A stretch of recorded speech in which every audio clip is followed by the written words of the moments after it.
मंजर सर अफरा-तफरी का माहौल था यहाँ। खून के चिथड़े ऊपर से आने लगे तो सब जान बचा के इधर को भगे सीधे। थोड़े बहुत जो चिथड़े उड़े थे मानव शरीर के वो दिखाई दिए थे।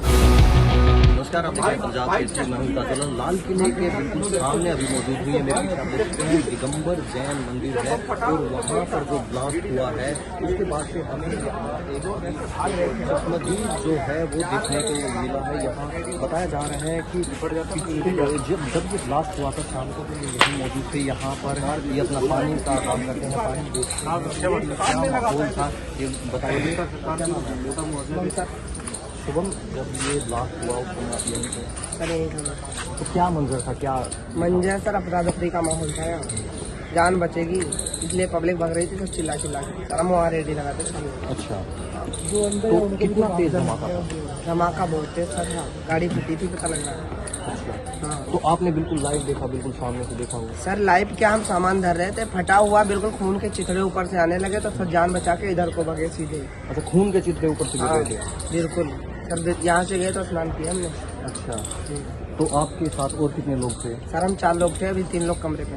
अच्छा, तो कितनी दूर तक, कितना तेज धमाका था, कितनी दूर तक सुनाई धमाका ऊपर था, ऊपर से सब खून ही आ रहा था गिर गिर के। दिया? इतने बुरा हाल है। हाँ धमाका इतनी तेज जमीन हिलने लगी थी। हमारे साथ एक और साथी मौजूद हैं जो उस समय यहीं पर थे। आपका क्या नाम है? मेरा नाम संतोष है। संतोष भाई, जब यहाँ आपने वो माहौल देखा, बता रहे हैं कि आप यहीं थे, तो कैसा क्या मंजर था, आप क्या कर रहे थे? देखिए, मैं जर्नलिस्ट हूँ और मैं अक्सर पब्लिक ओपिनियन के लिए चांदनी चौक पे आता हूँ और करीब 6:30 बजे का वो समय रहा होगा, शाम का वक्त था। मैं तकरीबन 2-3 मुद्दों पे पब्लिक ओपिनियन करके अपने स्कूटी की तरफ आ रहा था। मेरी स्कूटी यहीं पे पार्क थी, ठीक यहीं पे पार्क थी। तकरीबन 6:40 मैं अपने स्कूटी पे आया हूँ और मैं हेलमेट वगैरह मैं अपने कैमरामैन के साथ हम पहन लिया था और 6:50 का ये दौर टाइमिंग रहा होगा। मैं सही से एग्जैक्ट टाइम तो नहीं बता सकता, लेकिन करीब 6:50 का टाइम था। अचानक से इतने तेज धमाका हुआ कि मतलब उस समय समझ पाना बड़ा मुश्किल था कि आखिरकार हुआ क्या। जैसे ही वो तेज धमाका हुआ मेरी नज़र उस तरफ गई और उस समय आग के लपटे ही लपटे दिखाई दे रहे थे और थोड़े बहुत जो चिथड़े उड़े थे मानव शरीर के वो दिखाई दिए थे। वो मानव शरीर के एक व्यक्ति का शरीर का खोपड़ा जो थोड़ा सा पार्ट जो है ठीक मेरे स्कूटी के सामने आके गिरा हुआ था। उसी समय मैं समझ गया कि ब्लास्ट हुआ है और कुछ लोगों की मौत हुई है। थप्पे जिससे उड़े थे। ठीक स्कूटी को अपने छोड़ के मैं तो स्तब्ध हो गया था। थोड़ी देर के लिए मैं समझ नहीं पा रहा था कि आखिरकार क्या हुआ है। उस मंजर को बयां कर पाना ही बहुत मुश्किल था, उस समय को समझ पाना बहुत बड़ा मुश्किल था। मेरे कैमरेमैन ने मुझे वहाँ से खींचा, बोला यहाँ से जल्दी भागो, क्योंकि कुछ लोग कह रहे थे कि CNC फटा है। तो लोगों को आशंका लगा कि शायद अगर CNC फटा है तो हो सकता है 1-2 कारों में और आग लग जाए और भी ब्लास्ट हो। इससे पहले सब लोगों ने भागना शुरू कर दिया। उधर से लोग भागते भागते इस तरफ भाग रहे थे, यहाँ पे दुकानें लगी हुई थी, लोग एक दूसरे की तरफ गिर रहे थे। अफरा तफरी का माहौल था, सब चाह रहे थे कि किसी भी तरीके से अपनी जान को बचाया जाए। तो वो जो पूरा मंजर था वो बहुत ही भयावह था, जिसको शब्दों में बयां कर पाना बहुत ही मुश्किल था। जिस हिसाब से आप बता रहे हैं कि इतना बड़ा यहाँ ब्लास्ट होता है तो वो CNG ब्लास्ट नहीं हो सकता, क्योंकि CNG ब्लास्ट इतनी बड़ी मात्रा में। तो उस समय जब आपके मन की क्या साइकोलॉजी रही, उस समय कैसा महसूस कर रहे थे? देखिए, ब्लास्ट के बाद तो मेरी मानसिकता स्तब्ध रह गई थी। मैं बता तो रहा हूँ, मैं एकदम स्तब्ध रह गई। हुआ क्या, क्योंकि आवाज़ ही इतनी तेज थी, लोगों के पार्ट्स अगल बगल में गिरना शुरू हो गए। मैं खुद पत्रकार हूँ और पत्रकारिता का धर्म होता है कि भाई जिस घटना कहीं पे घटना हो तो उस घटना को दिखाया जाए। लेकिन आप सोच लीजिए कि मैं उस घटना को दिखाने के बजाय अपने जान की परवाह करते हुए मुझे लगा कि यहाँ से निकल जाना ज़्यादा ज़रूरी है, क्योंकि माहौल बहुत ही दयनीय स्थिति में था। कुछ लोग कह रहे थे कि CNG फटा, कुछ लोग कह रहे थे कि बम फटा। तो इस भीड़ भाड़ वाले इलाके में मान लीजिए एक बम फट रहा है तो हो सकता है दूसरा बम भी फट जाए, क्या पता कुछ और भी कर दिया हो। तो वो जो पूरी जो वारदात थी वो कहीं ना कहीं मन को सोचने पे मजबूर कर रही थी।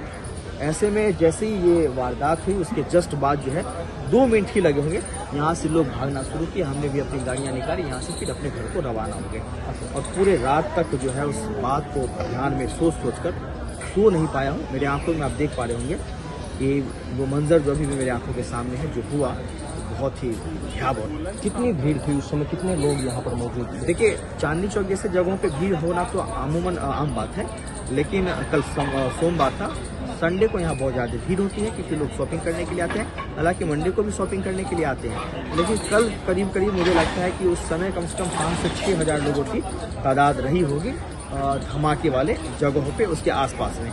इतने लोगों की तो मौजूदगी थी ही थी, क्योंकि लोग वहाँ पर जो धमाका हुआ उसके इस तरफ कुछ लोग थे, उसके उस तरफ कुछ लोग थे, और धमाके के बाद सिर्फ लोगों की मानसिकता ये थी कि भाई किसी भी तरीके से अपने आप को सेफ जगह पर पहुँचाए। तो ये पूरा वाक़या था जी। बहुत बहुत धन्यवाद। ये आप देख सकते हैं कि कैसे लोगों ने यहाँ पर और दीपक चलते हैं, LNG देखा है, कितना भयानक वो दृश्य था, जहाँ बताया जा रहा है कि जो आई विटनेस है उनके द्वारा बताया जा रहा है कि कैसे ऊपर से खून ही खून गिर रहा था, लोगों के जो बॉडी पार्ट्स हैं वो ऊपर से गिर रहे थे।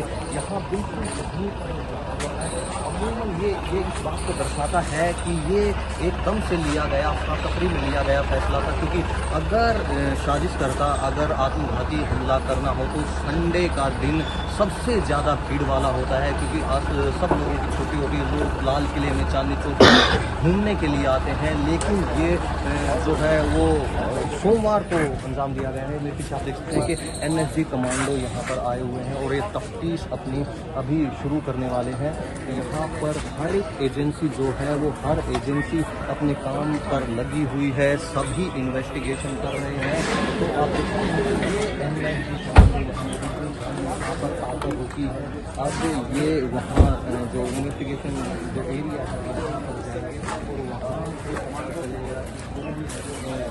किसकी क्या इन्वॉल्वमेंट है, और धीरे धीरे ये सारा जो वाक़या है वो सामने आ जाएगा। तो मैं आपको बता रहा था कि कैसे लोग जो भयानक दृश्य है उसका मंजर जो है लोगों ने देखा है, और आसमान से खून के जो खून गिरता हुआ लोगों ने लाइव देखा है। ये खूनी बारिश की तरह था, जहां आसमान से लोगों के जो बॉडी पार्ट्स हैं, हिस्से हैं, वो आकर गिर रहे थे और खून लोगों पर गिर रहा था। इस भयानक मंजर को देखकर सब अफरा तफरी में यहाँ से भागते हैं, और ये जो है अफरा तफरी में लिया गया ही एक फैसला था, क्योंकि जहाँ फरीदाबाद कनेक्शन अगर हम जोड़कर चलते हैं तो अगर ये एक सोची समझी साजिश होती कि यहाँ पर सोच समझ के साजिश की जाती तो संडे का दिन सबसे यहाँ महत्वपूर्ण होता है, क्योंकि उस दिन सबसे ज़्यादा भीड़ होती है, ना कि सोमवार को। तो इससे दर्शाता है कि सोमवार को जो फैसला लिया गया है ये एकदम से लिया गया है, इसके पीछे कोई सोच समझकर प्लान किया गया ये वारदात नहीं है, आत्मघाती हमला नहीं है। आगे की अपडेट हम आपसे साझा करते रहेंगे। विकास जुलाना, पंजाब के जी।